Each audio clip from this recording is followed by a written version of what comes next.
ان کے پوچھنے کا مقصد یہ تھا کہ بغیر لباس پہنے وضو کرنا شرعاً جائز ہے یا نہیں؟ تو یہ بالکل جائز ہے۔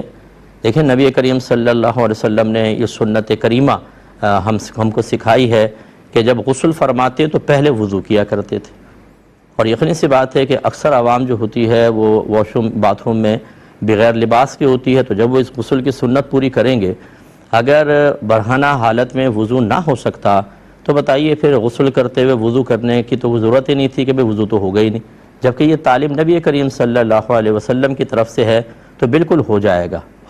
لیکن بہتر یہ ہے کہ آپ صاف وغیرہ کر کے زخم کو اس پہ دوا وغیرہ لگا کر، کوئی اس پہ ایسی چیز کوئی ٹیپ وغیرہ لگا کر اپنا لباس پہنیں اور پھر وضو کر لیں، یہ زیادہ بیسٹ ہے۔ لیکن بہرحال اگر آپ نے بغیر لباس کے وضو کیا تو آپ کا وضو ضرور ہو جائے گا۔ یہ بھائی کہ جب انسان حالت جنابت میں ہوتا ہے تو کلی کیے بغیر ذکر الہی کرنا مکروہ ہوتا ہے، لیکن یہ ایسا مکروہ نہیں ہے کہ اس میں انسان گناہگار ہو، بہتر ہے کہ کلی کر لی جائے۔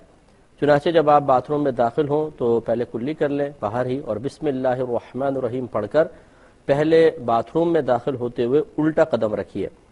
داخل ہو جانے کے بعد آپ کو بتایا کہ اس کے بعد کوئی کلام نہیں کرنا ہے۔ بعض لوگ یہ سمجھتے ہیں کہ غسل کا تعلق کلمہ پاک پڑھنے سے ہے، پہلا کلمہ پڑھیں گے تو پاک ہوں گے ورنہ نہیں، یہ بالکل جہالت بھرا خیال ہے۔ باتھ روم میں جانے کے بعد اگر کپڑے پہنے ہوئے ہیں تب بھی ذکر الہی ممنوع ہے، کیونکہ وہ مقام مناسب نہیں ہے، اور کپڑے اتارے ہوئے ہوں تو دو قباحتیں ہو گئیں، ایک تو مقام غیر مناسب ہے ذکر الہی کے لیے، اور دوسرا ستر کھلے ہونے کی حالت میں کلام بلا ضرورت کرنا مکروہ ہوتا ہے۔ تو واش روم میں داخل ہونے کے بعد پھر کوئی ذکر نہیں کریں گے۔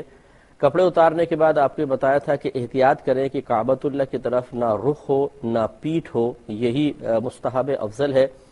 پیٹھ کرنا، رخ کرنا یہ مکروہ ہوتا ہے، اس لیے ایسے رخ کھڑے ہوں کہ نہ آپ کی پشت کعبۃ اللہ کی جانب ہو نہ آپ کا رخ کعبۃ اللہ کی جانب ہو، ادب اور احترام اسی میں ہے۔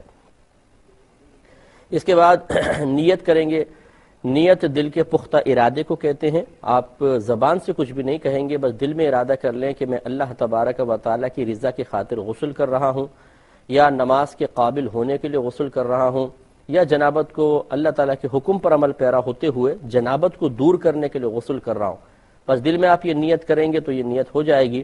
اس کا فائدہ ہی ہوگا کہ اب آپ کا نہانا عبادت میں باقاعدہ شمار ہوگا اور آپ کو ثواب ملے گا۔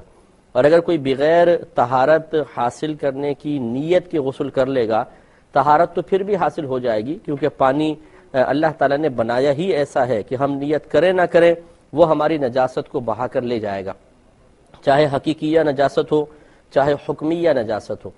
تو لہٰذا اگر کوئی بغیر نیت کے غسل کرے گا، غسل پھر بھی ہو جائے گا، جنابت پھر بھی دور ہو جائے گی، لیکن اسے ثواب نہیں ملے گا۔ تو حصول ثواب کے لیے نیت کرنا ضروری ہے۔ اس کے بعد اپنے دونوں ہاتھ پونچھوں تک دھوئیں گے۔ اس کے بعد اگر جسم پر کوئی نجاست وغیرہ لگی ہو اس کو دور کریں اور استنجا کی جگہوں کو دھوئیں۔ اس کے بعد نماز کی طرح کا مکمل وضو کر لیں، اور اس وضو کرنے کے اندر غسل کے پہلے دو فرائض بھی پورے ہو جائیں گے، ایک کلی کرنا اور دوسرا ناک میں پانی چڑھانا۔